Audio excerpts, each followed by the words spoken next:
Mi nombre es María, tengo 37 años y nunca pensé que me encontraría en una situación como esta. Contar mi historia me llena de vergüenza, pero también siento una profunda necesidad de desahogarme. Durante muchos años, mi vida matrimonial fue estable pero monótona.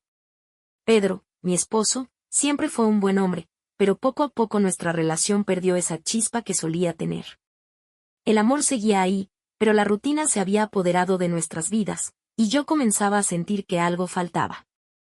No podía identificar exactamente qué era, pero sabía que algo dentro de mí estaba cambiando. Todo empezó de manera casual, como si el destino hubiera decidido darme un giro inesperado.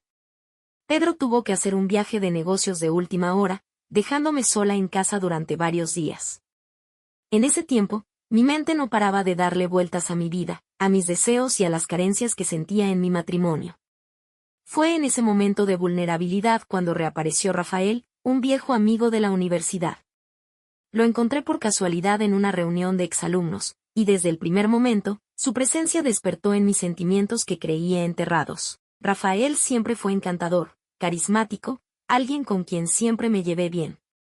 Sin embargo, nunca antes había visto en él lo que ahora veía, una posibilidad, una chispa de aventura que tanto anhelaba. Me contó que recientemente se había separado de su novia, y nuestras conversaciones se volvieron cada vez más frecuentes. Al principio, hablábamos de recuerdos y anécdotas del pasado, pero rápidamente las charlas tomaron un rumbo más íntimo. La atracción entre nosotros era innegable. Un día, en medio de la monotonía de mi vida diaria, decidí dejarme llevar por la emoción. Acepté la invitación de Rafael para encontrarnos en un lugar apartado. Sabía que estaba poniendo en riesgo mi matrimonio, pero la emoción de hacer algo prohibido nublaba mi juicio. Nos encontramos y, sin darnos cuenta, cruzamos una línea que no se podía deshacer. Los momentos que pasamos juntos fueron intensos y emocionantes, como si el mundo entero desapareciera a nuestro alrededor. Rafael me ofrecía esa aventura que tanto había estado buscando. Después de nuestro primer encuentro, la culpa me invadió. Volví a casa sintiéndome mal por lo que había hecho, pero la atracción por Rafael era demasiado fuerte. Pronto, nuestros encuentros se volvieron más frecuentes, y ya no me bastaba con vernos en lugares apartados. Comencé a invitarlo a mi casa cuando sabía que estaría sola. Cada vez que Pedro se iba, mi deseo por Rafael crecía. Las tardes que pasábamos juntos estaban llenas de pasión y emoción, mientras yo intentaba ignorar el remordimiento que poco a poco comenzaba a pesar en mi conciencia. Mantuvimos nuestra relación clandestina durante meses. A pesar de los riesgos, no podía detenerme. Pero como era de esperarse, Pedro comenzó a notar cambios en mi comportamiento. Sus preguntas se volvían incómodas, y yo trataba de disimular, aunque cada vez era más difícil ocultar la verdad. La culpa se hacía insoportable, pero al mismo tiempo, no sabía cómo terminar lo que había empezado. Y entonces, todo se desmoronó. Una tarde, mientras estaba en la cama con Rafael, oí unos ruidos que venían del pasillo. Al levantar la vista, vi a Pedro parado en la puerta. La tensión en la habitación era palpable, y en ese momento supe que no había vuelta atrás.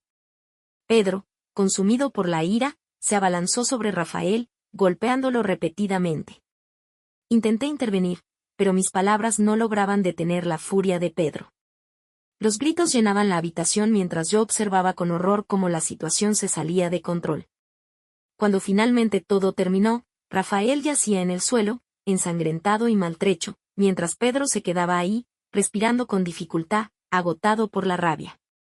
El silencio que siguió fue aplastante. Las miradas de reproche y dolor de Pedro me atravesaron como cuchillos, y en ese momento supe que había destruido todo lo que habíamos construido juntos. Lo que vino después fue aún más doloroso.